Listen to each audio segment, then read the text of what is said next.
Paul and Pat, every Sunday morning. Doing podcasts for you.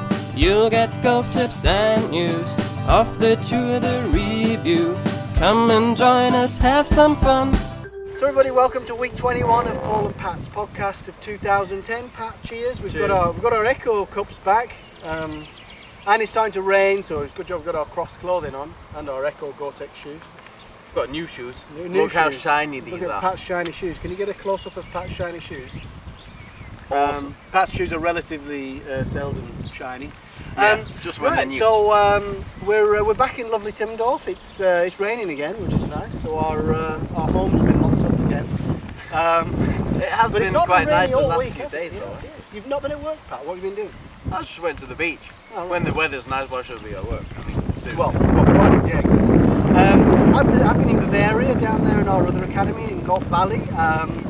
When I was doing a bit of work, well, not really, but I watched the football there with all the Bavarians. Funnily enough, they were in a really bad mood. I don't know why. That's strange. We actually watched it in this sort of pub place, and we were eating, so we missed the first half hour. And I went in the room where they were all watching it. It was dead silent. There was no one saying anything until I saw the result. They were already 1-0 down. And then it got even more silent when Inter scored the second goal, apart from one guy crying in the corner with his Bayern stuff on. So yeah, not much sympathy for Bayern people up here in the north, so sorry about that. They didn't deserve to win. I mean, Milan was just that much better. But anyway, let's get on to golf. If it carries on raining this hard, these cups, which are empty, and they're going to be full. Right, on to golf, on the tour, what's happening? I'll start off with the US Tour, the Byron Nelson Championship.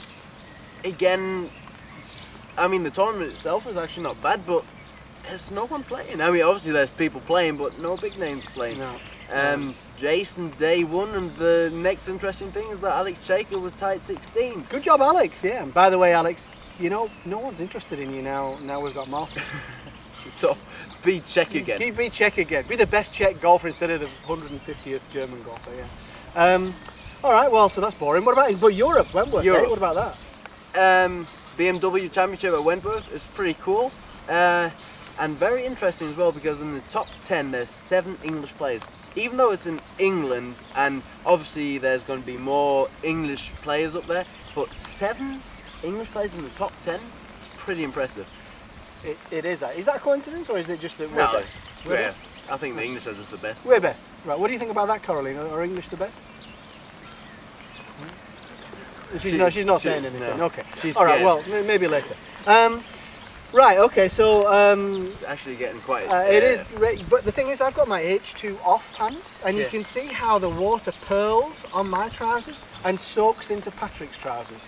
So this is why you should get cross clothes. You see, this is cross as well, but these aren't the H2 H2 off. You need the H2 off. You see, because I can just shake these. You see, and all the water comes off. Right. Pretty cool. The Seniors Tour then, what's happening? Seniors Tour, there's no tournament this week, but we'll just follow up on last week. Andy Bean finished tied 12th and Bernard Langer finished tied 16th, so good job Andy beating Bernard there.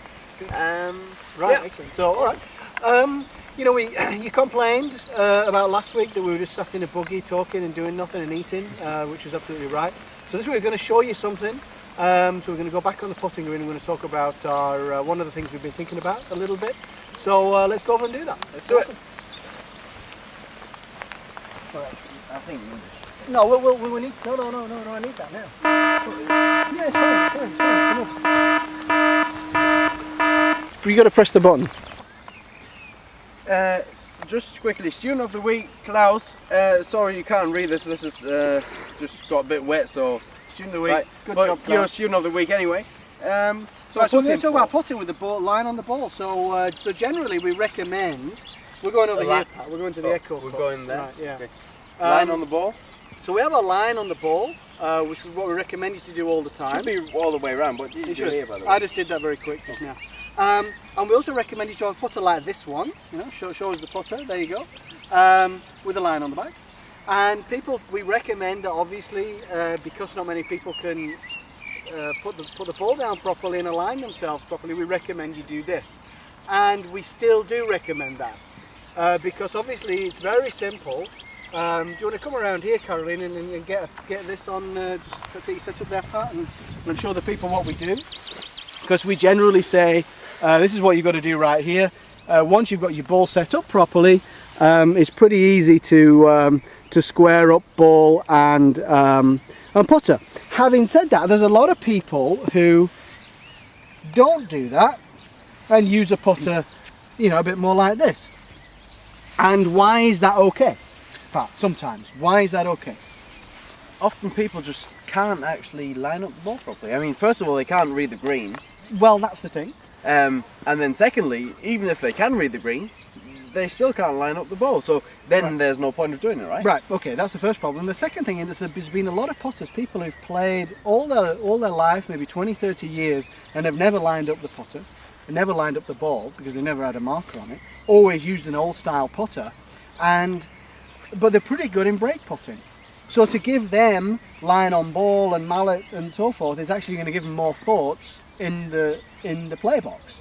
So actually we don't do that. So what we're now recommending is that try and do it as much as possible, even for you guys who are field putters and use a very slim type of bullseye putter or, you know, that type of thing.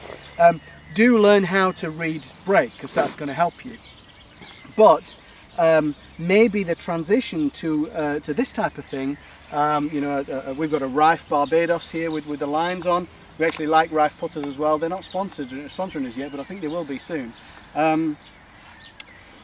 Maybe the transition to that is probably a little bit too much for some people, and that's why it's sort of in the head, in the think box. So we recommend that still.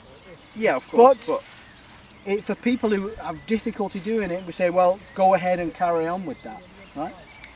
The problem I see is if you have done, you know, the normal style putter, so to say, a long time, and you have a good feeling with it and so forth, it's tough to change to a big putter.